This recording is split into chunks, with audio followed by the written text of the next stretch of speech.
This is On Base, your one-stop shop for solving your most pressing B2B go-to-market challenges. Each week, hosts Chris Moody and Paul Gibson talk to sales and marketing leaders to get you in-depth insights and creative strategies to set your revenue teams up for success. Hey everyone, welcome back. I'm your host, Chris Moody. Today, I'm really excited to talk to Greg Aquavella on getting buy-in and alignment with sales for account-based marketing. So we talk about ABM all the time. Greg and I had a great prep call. We were geeking out on this topic.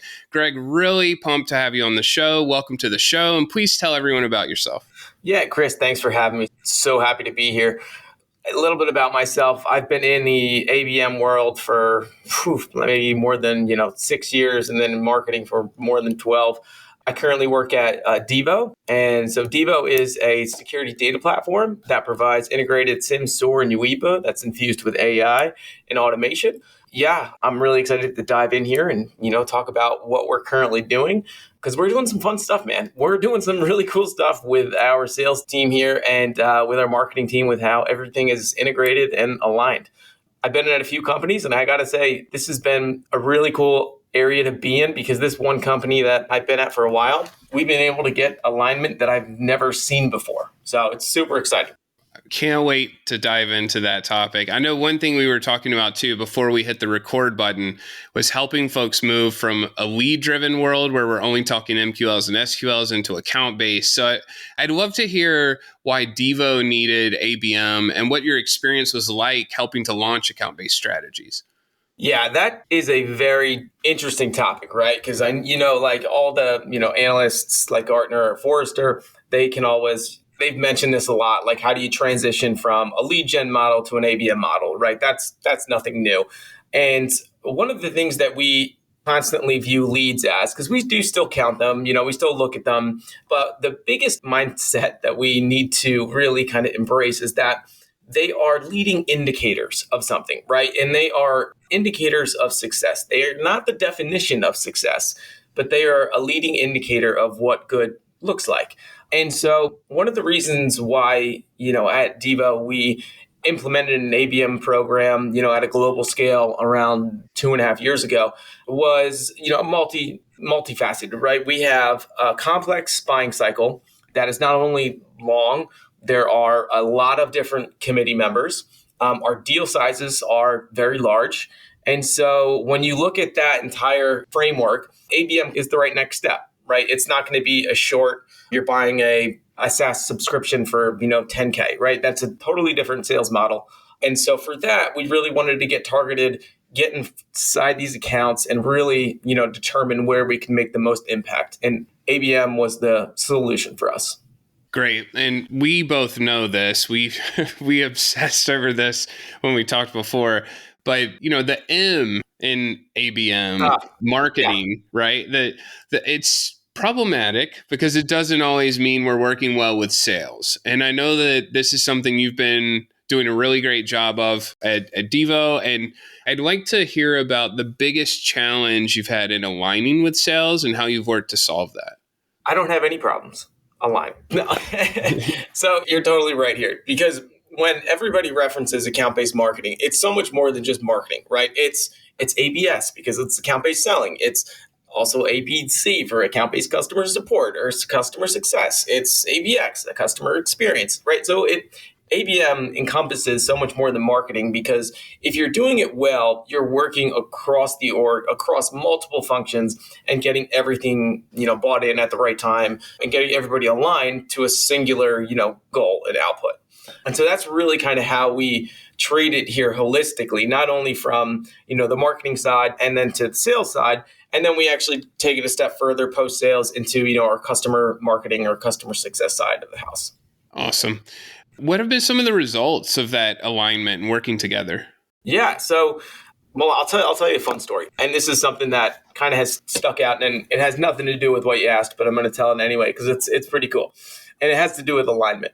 So when we first launched, a really full-fledged global kind of like ABM program, the first thing that we had to do was really to get buy-in from sellers. Because if we didn't get buy-in from sellers, we're going to fall flat on your face. You could do every single thing under the sun from a marketing perspective, but if your sales team is not following up, not doing the right things that's required, it's not going to work. And even if you think things are performing, you're getting good click-through rates, you're looking at all the performance marketing metrics that you can, it's still not going to work.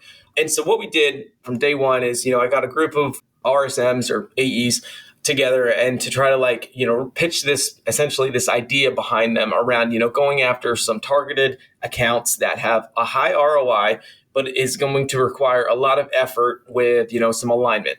And one of the coolest things that I saw when we were doing this is I was running them through demand-based trainings. And so essentially what we do with our sales team is every seller that when we brought on a lot of sellers back in the day, I would run through every single for an hour, one-on-ones, doing demand-based trainings. I think I did anywhere from 2 to 3, and then some practicing sessions, and then always have a ongoing conversation with them.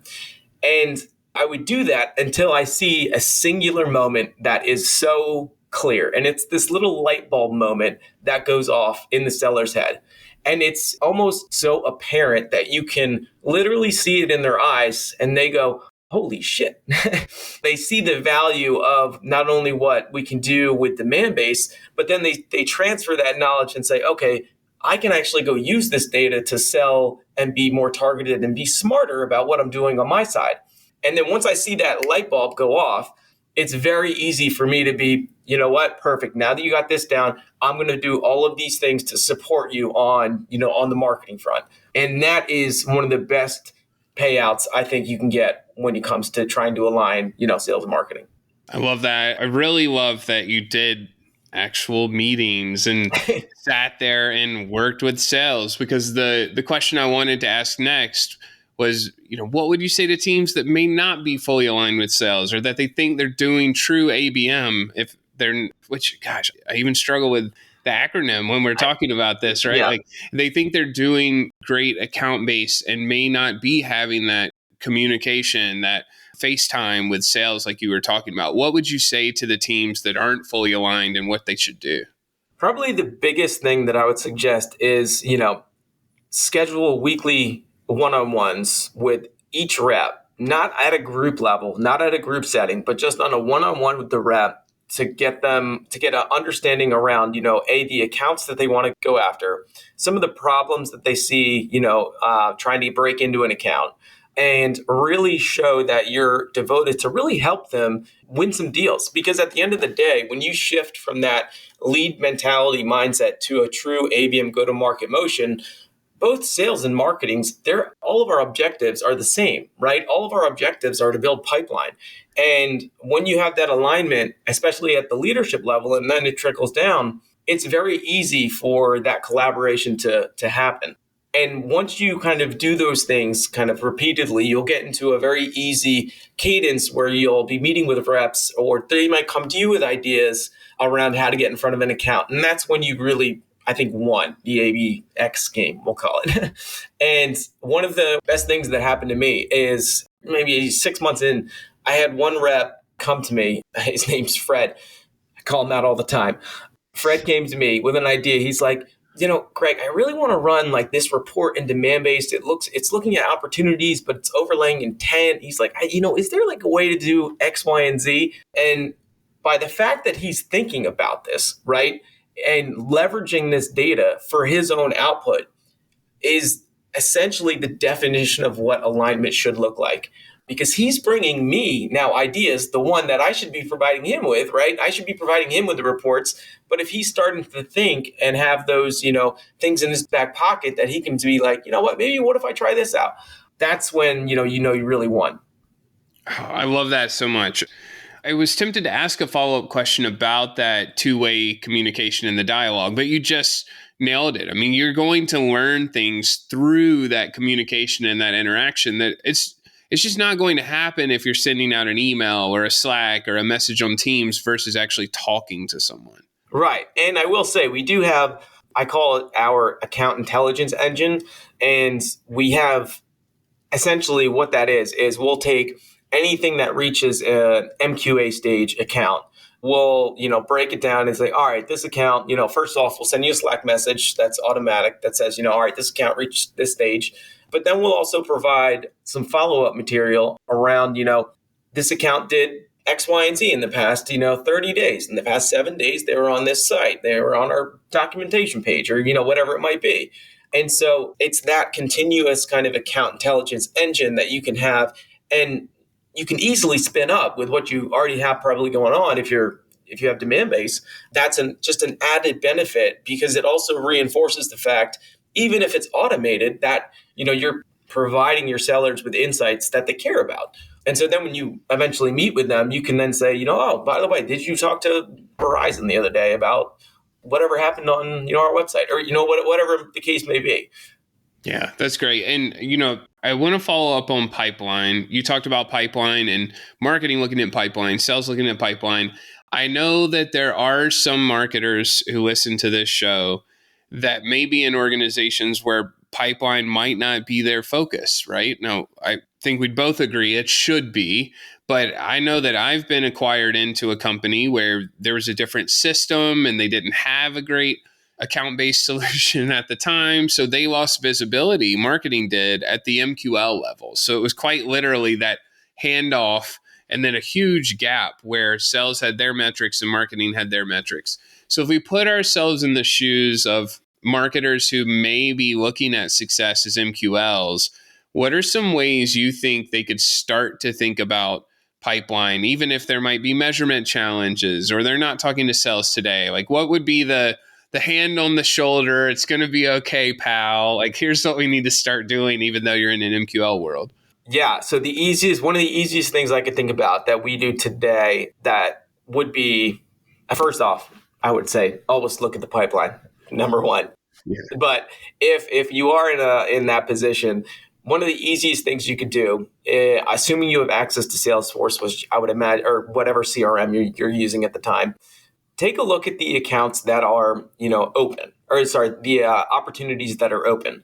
And what you can do is figure out some kind of pipeline acceleration plays that align up to either the account or the industry or however you want to, break it down by segment.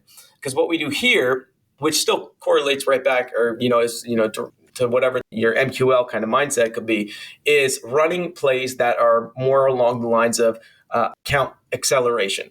If that handoff happens and then it goes to sales and they're like, well, now what? You can say, well, don't worry, we're running these account acceleration plays that should help, speed up the sales cycle and ideally, shorten the velocity between each stage, which is the main goal of what we're trying to do.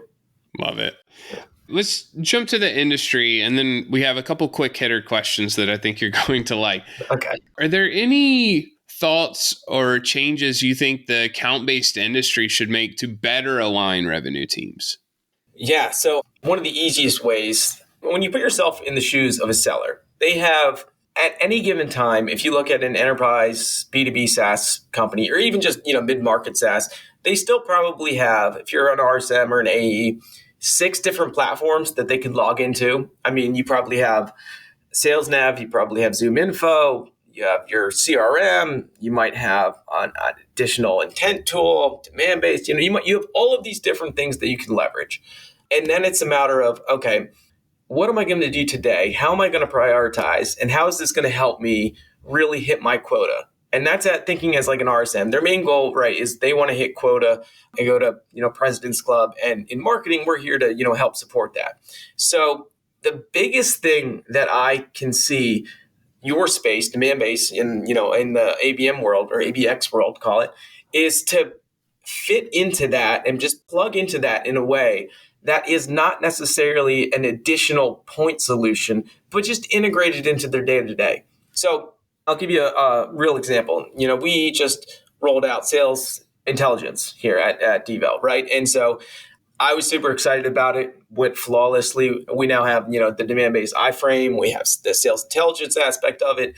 And one of the biggest aspects and the biggest differentiators that I found is I've trained all of our sellers in the platform first for a few years, and everybody has been self-sufficient with that, and they've been running smoothly. And now all of a sudden I've said, listen, if you're also going through this opportunity motion, you can stay inside of Salesforce and just check out the intent right there. You don't need to log into something else. And so by aligning and by streamlining that workflow, it's eliminating one of their work streams that they needed to like typically go in. And so making it easier for the rep is going to be the way forward. That's an easy way to get, some quick wins for your team. I love that, Greg. And, for the marketers who are listening that haven't sat beside a seller or really talked through their world, everything Greg hit is extremely important. We don't want them in a place that they're not already in, right? So if they're in a tool like Demandbase sales intelligence, right? Like whatever, amazing. Let's teach them there. But if they're in Outreach or SalesLoft or Salesforce, wherever they are, if we can pull more of their day-to-day work and the insights there, you're just going to be more aligned. So I think that's a great thing to hit on. We have a couple fun questions to wrap us up so we stay on time here, Greg. The first, we call it good reads, but it could also be good views or listens, right? But is there a book, blog, newsletter, website, video, or podcast that you'd recommend to our listeners? So one of the things that I've been following a lot recently is fullfunnel.io. If you haven't heard of them, I checked them out. They have a ton of really good influencers over there. One of the really cool things that Full Funnel does is they break down concepts that you probably think about every day. And you're like, I wish I could just map this out in my head. And they will literally draw it out for you. They'll map it out and provide you some really good insights. They will look at, all right, if you are in a lead gen funnel, how do you transition out of it? If you're in an ABM funnel, what are the touch points that, are required to, drive people down funnel? That's a really good one. They have a lot of insights on that. One of the other ones that I really like to follow is their newsletter is called Dashdot, and it's Strategic ABM. It's an agency overseas that provides a lot of great content. And the way that they provide it is they highlight really good use cases. So you can go in and learn from your peers that are implementing, really cool ABM programs, typically at a global scale, and get ideas from there.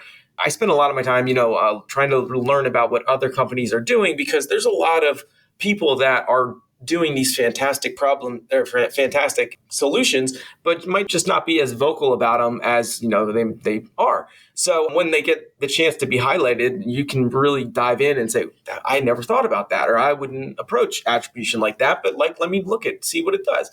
So I find those kind of things really interesting. And then, some books that I read, and then, I have a few over here. The one I read most recently was the ABM Effect by Alicia Linden. That was really a good intro to ABM if anybody's really trying to figure out, all right, how do I wrap my head around this new concept? And it's a really good book for, if you're just diving in, getting your feet wet. How do I even start? How do I, sell this up to leadership? How do I pitch this? It's a really good way to break in. Great recommendations there. We also love to cover great people. Are there any folks that come to mind in the B2B space that we could bring on the show, or that we should bring on the show? And, they may be from fullfunnel.io or Dashdot, right? I was pulling up those tabs just so I can check them out later. Andre and Vlad, they both post a bunch on all around ABM. Those two guys I follow a lot. And, I'd recommend getting them on here. And one of the interesting things I'd be curious about with them is, if somebody is stuck in a lead gen model and it's more driven from metrics that are determined by, boards or VCs because they want to see, the leads coming in every month. How do you convince not necessarily your senior leaders, but how do you change the mindset of the entire investment organization to, reposition themselves as a, ABM go-to-market? And I'd be curious to hear what those guys have to say.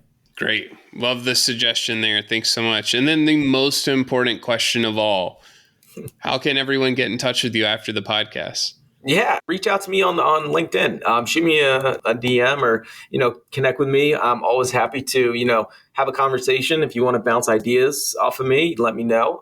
And if you have any good ABM recommendations or ABX recommendations, let me know. Something, I said, and you're like, I totally disagree with. Let me know too. I'm always open to, learning from others, and hit me up on LinkedIn. Outstanding. Thanks so much, Greg. This is really informative. I know it's going to help a ton of folks getting started with ABM, helping to continue to foster that alignment we need with sales. Really appreciate you joining us today. Thanks again, Chris. Really appreciate you having me on. Thanks for joining us for On Base. If you enjoyed this episode, please be sure to share, rate, review, and subscribe on Spotify, Apple, YouTube, or wherever you get your podcasts. This show is brought to you by Demandbase, the only account-based experience platform built for sales and marketing alignment.